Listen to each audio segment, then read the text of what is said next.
Nous avons souhaité vous rassembler pour vous donner un petit peu notre sentiment sur ce qui s'est passé ces derniers jours.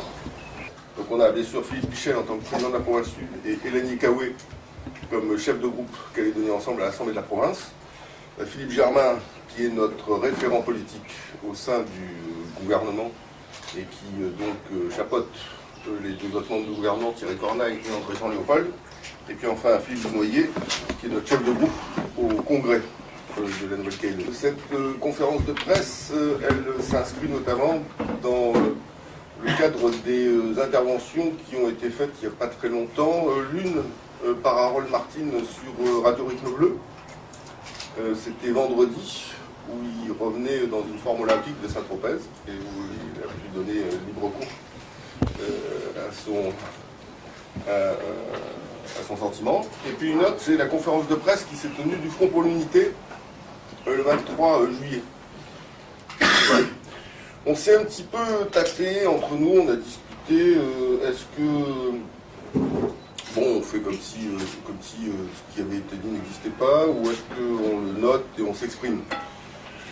Et donc, au total, on a décidé plutôt de noter et de s'exprimer, parce que ça ne nous semblait pas responsable de faire comme si rien n'avait été dit. Ça a bien été dit et c'est bien des choses nouvelles par rapport au discours qui était tenu depuis les élections. Alors, est-ce que pour vous tout ça change quelque chose? La réponse est non. Ça ne change strictement rien. Voilà.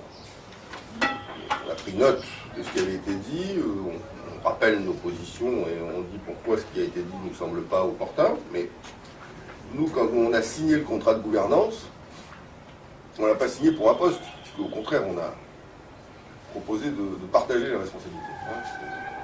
C'est la philosophie de ce contrat de gouvernance, c'est de partager les responsabilités avec les autres formations politiques de sensibilité non indépendantes. Voilà.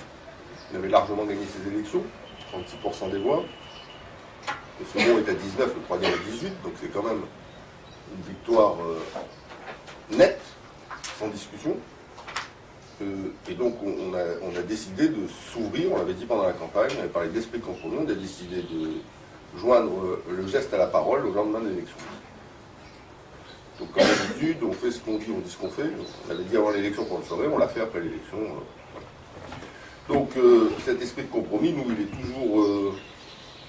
il irrigue toujours notre position et notre travail à la province, au gouvernement et au congrès de la Nouvelle-Calédonie. Pour nous, il n'y a pas de salut hors de cet esprit de compromis. Et nous, on fera tout, aussi longtemps que ce sera possible, pour que ce contrat de gouvernance solidaire fonctionne et que cet esprit de compromis irrigue nos rapports. Voilà. C'est une vraie volonté. Hein, je tiens à dire ça, hein, c'est une vraie volonté. On n'a pas pris une posture politicienne post-campagne. Hein, on l'avait dit avant. On l'avait dit avant parce qu'on n'est pas dans une mandature comme une autre. Si on avait été dans une mandature comme une autre, les choses auraient pu s'écrire différemment. On est dans une mandature, il n'y a pas d'équivalent dans l'histoire du pays depuis 88. Il n'y a pas d'équivalent dans l'accord de Nouméa, c'était pas la même chose. Hein. Il n'y a pas d'équivalent, parce que là on va sortir. On va sortir de la séquence. Et on va en écrire une autre. Donc il n'y a pas d'équivalent. Donc nous on considère que, comme il n'y a pas d'équivalent, on a une responsabilité toute particulière. Pas nous tout seuls, Calédonie Ensemble. Calédonie Ensemble plus que les autres, puisque nous sommes la première formation politique du pays, c'est sûr. C'est sûr. Mais de manière générale, tous les élus et toutes les formations politiques de ce pays, que les électeurs se sont exprimés, et que le temps maintenant est celui du rassemblement, dans le respect de l'identité de chacun, pour être à la hauteur des enjeux de l'avenir. Et voilà, c'est ça qui continue et continuera à nous motiver aussi longtemps que ce sera possible.